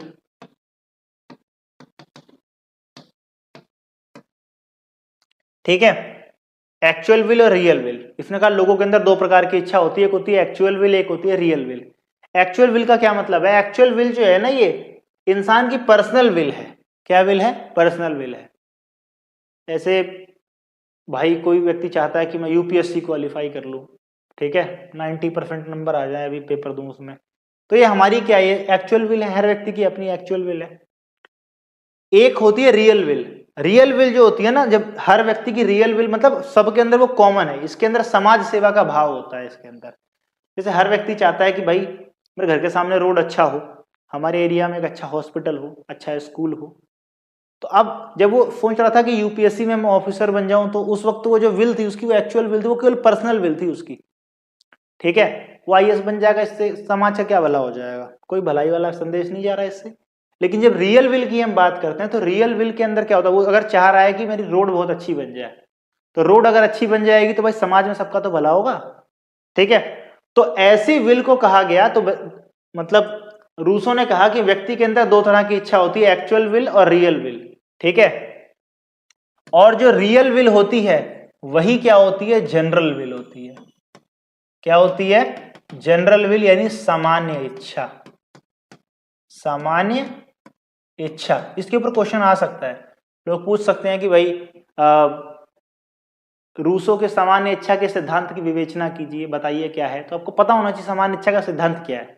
उसने कहा भाई लोग हैं, लोगों की इच्छाएं हैं, कुछ उनकी वास्तविक इच्छाएं हैं, कुछ उनकी यथार्थ इच्छाएं हैं। यथार्थ वाली जन साधारण से जुड़ी हुई है, कल्याणकारी मतलब सोच है, इच्छा है, यही वाली सामान्य। ये सामान्य क्यों होगी, हर व्यक्ति सोच रहा होगा। अब आपकी गली में जितने बंदे होंगे सब तो सोचेंगे रोड हमारे घर के सामने अच्छा बन जाए, अच्छा स्कूल हो, अच्छा कॉलेज, सब सोच रहे होंगे ये तो ये सामान्य इच्छा है। और सरकार का काम होता है कि उसी सामान्य इच्छा को पूरा करे। ठीक है, सरकार का काम क्या होता है, इसी सामान्य इच्छा को पूरा करे। और इसी सामान्य इच्छा को पूरा करने के लिए लोग आपस में कॉन्ट्रैक्ट करते हैं, सोशल कॉन्ट्रैक्ट करते हैं। आप कहोगे सर ये सोशल कॉन्ट्रैक्ट बहुत हो रहा है, क्या करे भाई, कर रखा तो ये पढ़ाना ही पड़ेगा। इसने कहा भाई सामाजिक समझौता करते हैं लोग। सामाजिक समझौता करके ये लोग एक सरकार बनाते हैं, क्योंकि डेमोक्रेसी का समर्थक है, तो सामाजिक समझौता करके सरकार बनाते हैं। और सरकार बना के कहते हैं भाई सब लोगों से पूछा जाएगा उसकी इच्छा क्या क्या है, तो जो उनकी जनरल विल, सामान्य इच्छा निकल के आएगी, उसी सामान्य इच्छा को क्या किया जाएगा, लागू कर दिया जाएगा। सरकार उसी के लिए काम करेगी।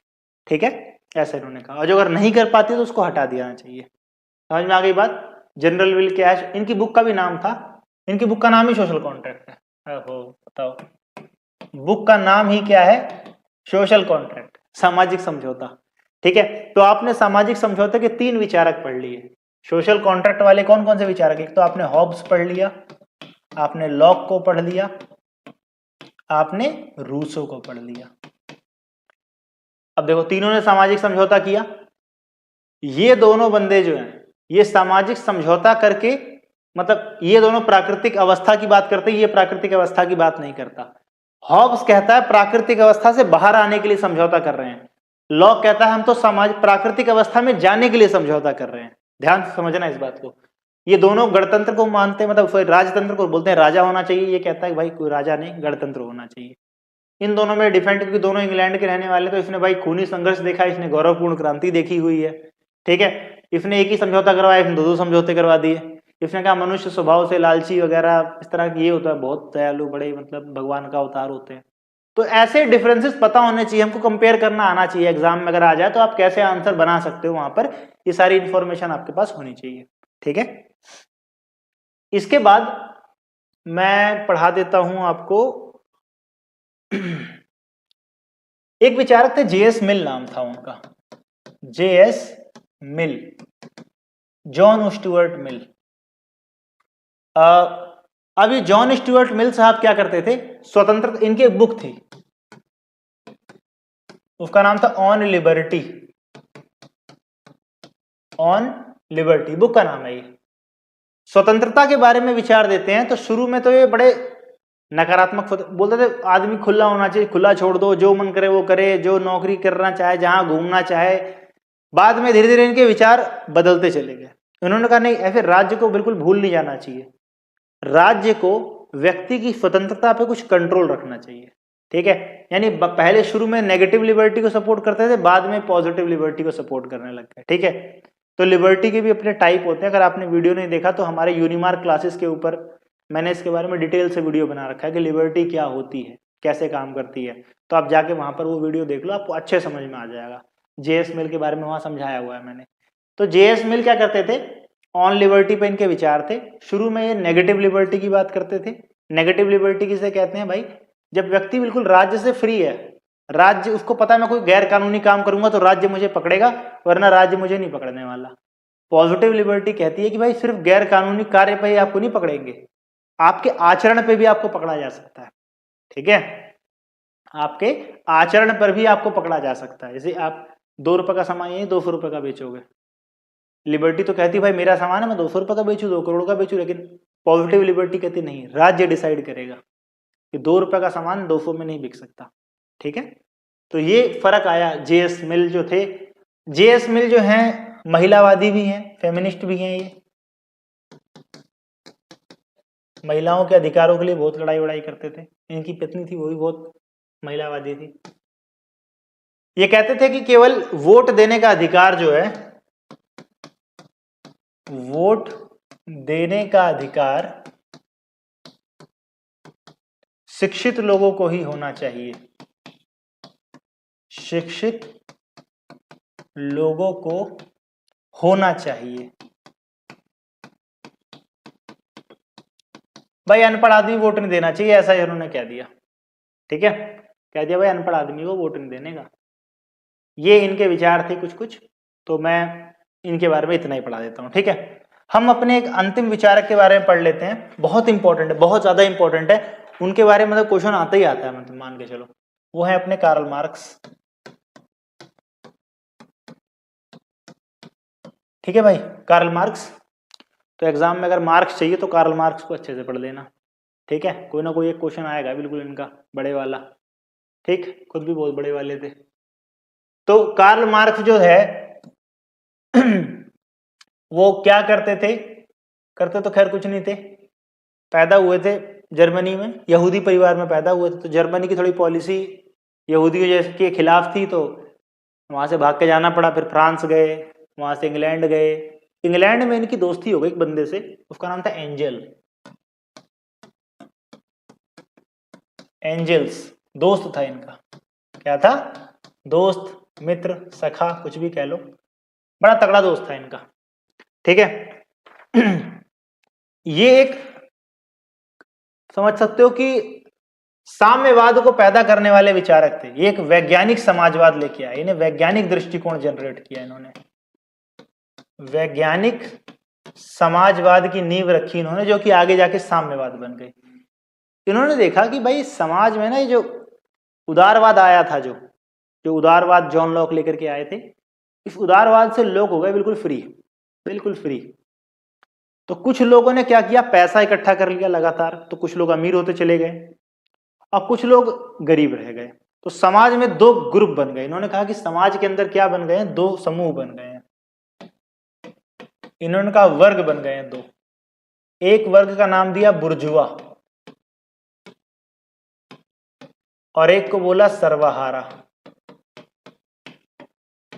बुर्जुआ जो अमीर लोग हो गए हैं, पैसा वाला है, पैसे वाले लोग हैं, संपत्तियों पर जिनका अधिकार है। एक गरीब लोग हैं जो कोई संपत्ति है ही नहीं उनके पास, ठीक है।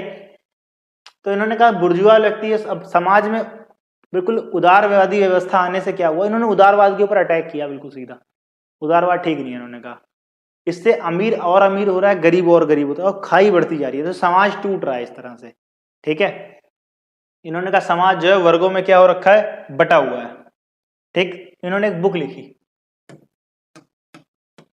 क्या लिखी, बुक, एक बुक का नाम था दास कैपिटल, एक बुक का नाम था दास कैपिटल, और एक बुक का नाम था इनके कम्युनिस्ट मैनिफेस्टो।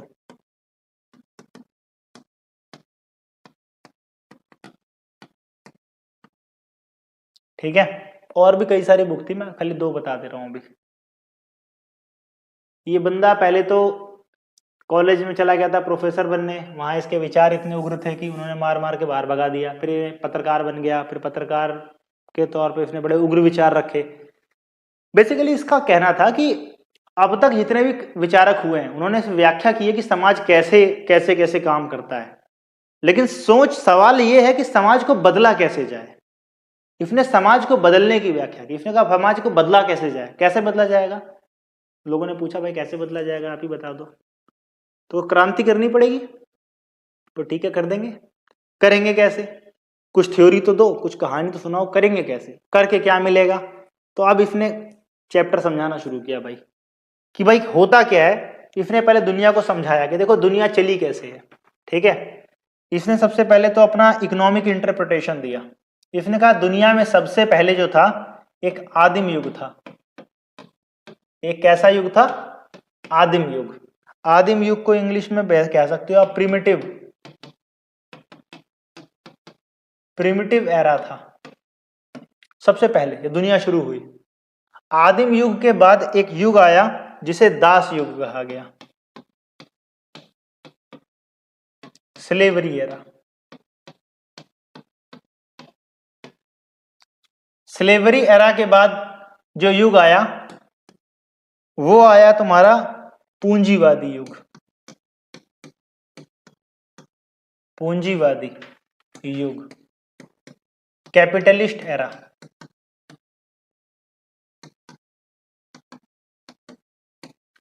कैपिटलिस्ट एरा के बाद आएगा अब अगला सर्वहारा की तानाशाही।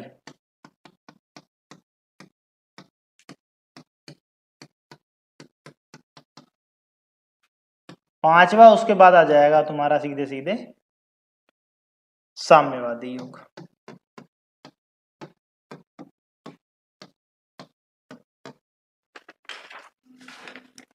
सुन लो भाई, इनकी कहानी है पूरी की पूरी। इन्होंने दुनिया को क्या बताया, इन्होंने कहा भाई देखो बात ऐसी है, दुनिया जब शुरू हुई, जब दुनिया शुरू हुई तो आदिम युग था। कौन सा युग था, आदिम युग था। सब फ्री, किसी को कुछ पता ही नहीं हमारी जमीन कौन सी है तुम्हारी जमीन कौन सी, सब जहां जिसका मन कर रहा है सो जा रहे हैं। फिर एक आया दास युग। इसमें क्या था, कुछ लोग जो समझदार थे, लोग खेती करने लग गए, आग जलाने लग गए। जो खेती करने लग गया उसने कह लिया हमारी जमीन हो गई है, हमारा मकान होगा, जमीन जायदाद का बंटवारा हो गया। तो कुछ लोगों ने संपत्ति इकट्ठा कर ली, कुछ लोग उनके फिर गुलाम बन गए। अब जो लोग संपत्ति जिन लोगों ने इकट्ठा कर ली वो लोग अपने दासों से काम बहुत करवाने लग गए। पूंजीवादी कैपिटलिस्ट युग, दबा के काम करवा रहे हैं उनसे, शोषण कर रहे हैं गरीबों का।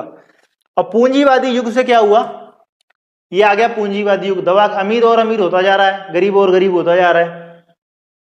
फिर उन्होंने कहा कि अब होगा क्या, यहां तक तो मामला आ चुका है। वो कहते हैं ये तीनों चीज तो हो चुकी है, ये चल रही है, ये आएगी। ऐसा किसने कहा, कार्ल मार्क्स ने। कार्ल मार्क्स ने कहा भाई देखो बात ऐसी, अभी पूंजीवादी युग से क्या होता है, अमीर लोग, बुर्जुआ वर्ग अलग, सर्वहारा गरीब वर्ग अलग।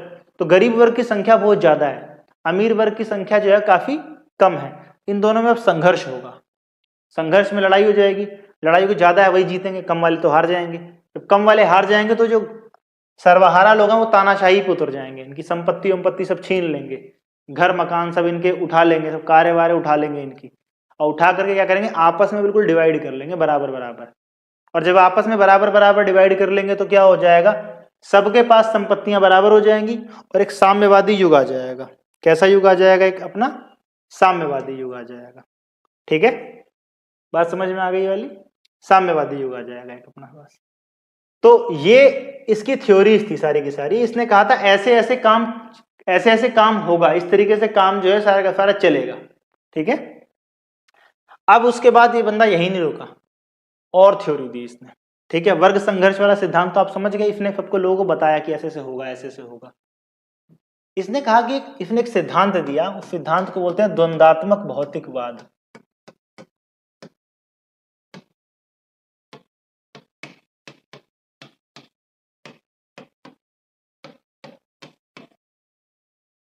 दरअसल में कार्ल मार्क्स जिस व्यक्ति से बहुत प्रभावित था उसका नाम था हीगल। क्या नाम था? हीगल।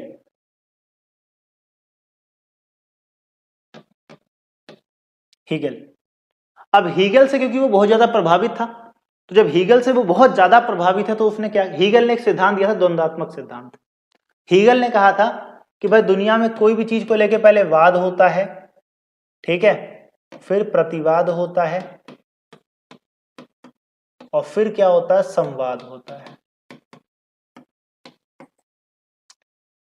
भाई इसने यही बात बोल दी। अब वाद यानी कि द्वंद्व का कारण क्या है, वाद यानी कि कोई ना कोई बातचीत, अब बातचीत के लिए कोई विषय तो चाहिए ना, तो हीगल तो कहता है दर्शन ही वो विषय है, ठीक है, दर्शन की बात कर। लेकिन कार्ल मार्क्स ने कहा कि जो बात होती है ना वो होती है भौतिक यानी मैटर की वजह से होती है, मटेरियल मेन चीज है। इसने कहा कि भाई मटेरियल मेन चीज है, बात किस पे होगी, बात होगी मटेरियल के ऊपर, संपत्ति के ऊपर, पूंजी के ऊपर, किसका इनके ऊपर राइट है, इसके बारे में बात होगी।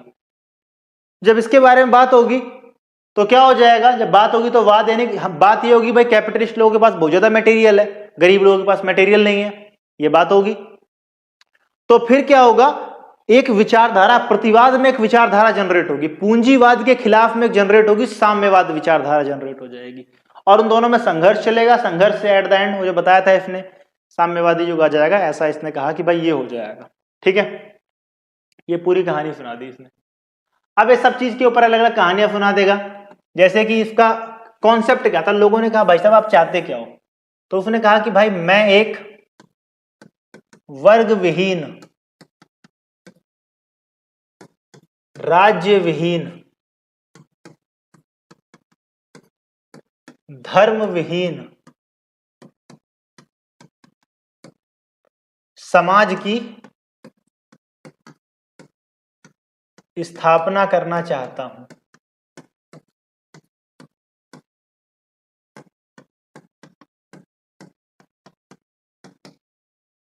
ठीक है, इसने कहा कि मैं एक ऐसा समाज चाहता हूं जहां पर वर्ग विहीन हो, अमीर गरीब ना हो, राज्य विहीन हो। इसने कहा राज्य होना ही नहीं चाहिए, ये जो राज्य बाउंड्रियां तो तोड़ दो। धर्म विहीन, कार्ल मार्क्स कहता है कि धर्म एक अफीम है, नशा है, पब्लिक को पिला दिया जाता था कि वो राज्य से सवाल ना पूछे। ऐसे समाज की स्थापना करना चाहते हो इन सबसे विहीन हो, मतलब ये सब चीजें वहां पे होनी नहीं चाहिए, ऐसा इसने माना। ठीक है, राज्य विहीन, वर्ग विहीन, धर्म विहीन, ऐसे समाज की स्थापना करना क्या है, इसका लक्ष्य है। इसका बहुत फेमस स्टेटमेंट है। इसने कहा कि दुनिया के जो गरीब लोग हैं, गरीबों का कोई देश नहीं होता, इसलिए कहा राज्य खत्म करो। इसने कहा दुनिया के मजदूरों एक हो जाओ, ठीक है, दुनिया के सारे मजदूरों को इसने कहा कि भाई एक हो जाओ बिल्कुल अच्छे से, ठीक है, और अपने अधिकारों के लिए लड़ाई करो, क्योंकि जब तुम एक हो जाओगे तो तुम्हारा नंबर संख्या बहुत ज्यादा हो जाएगी तुम्हारी, और इस किस्म से तुम बुर्जुआ वर्ग है उससे लड़ाई कर सकते हो, उससे लड़ाई में जीत सकते हो। ठीक है, तो ये कार्ल मार्क्स के विचार थे और सारे विचार मैंने आपके सामने प्रस्तुत कर दिए। जो हमारे मुख्य विचारक थे वो सारी बातें आपके सामने रख दी गई हैं। आई होप आपको लेक्चर पसंद आया है होगा। कैसा लगा एक बार कमेंट बॉक्स में बता देना। कोई और सब्जेक्ट जो आप पढ़ना चाहते हो पॉलिटिकल साइंस में, या कोई ऐसा टॉपिक जो आप समझना चाहते हो कि हाँ सर ये थोड़ा आसान शब्दों में अगर आप समझा दो तो मजा आ जाएगा, तो बड़ा ही शुक्रगुजार रहूंगा आपका। आप कुछ बताओगे तो हमें भी आइडिया लगेगा भाई ऐसा बनाना चाहिए। ठीक है, बाकी मैं दोबारा बता देता हूँ आपके लिए, इंग्लिश और हिंदी इस सब्जेक्ट के दोनों पीडीएफ नीचे दिए हुए हैं, जाओ फटाफट डाउनलोड कर लो। एग्जाम में कुछ भी नहीं पढ़ा, उतने क्वेश्चन पढ़ के भी चले जाओगे तो एग्जाम बहुत अच्छा चला जाएगा। ठीक है, चैनल को अब तक सब्सक्राइब नहीं किया, जाके सब्सक्राइब कर दो भाई, लाइक कर दो, अपने दोस्तों के साथ शेयर कर दो। बड़ी मेहनत कर रहे हैं, घंटे भर से पढ़ा रहे हैं, देख ही रहे हो। ठीक है, तो थोड़ा बहुत तो उम्मीद रख ही सकते हैं आपसे। ठीक है, चलो अगली वीडियो में मिलते हैं बिल्कुल इसी जगह पर, इसी चैनल पर, एक और इंपॉर्टेंट क्वेश्चन सीरीज लेके किसी और टॉपिक के बारे में। तब तक के लिए नमस्कार, धन्यवाद।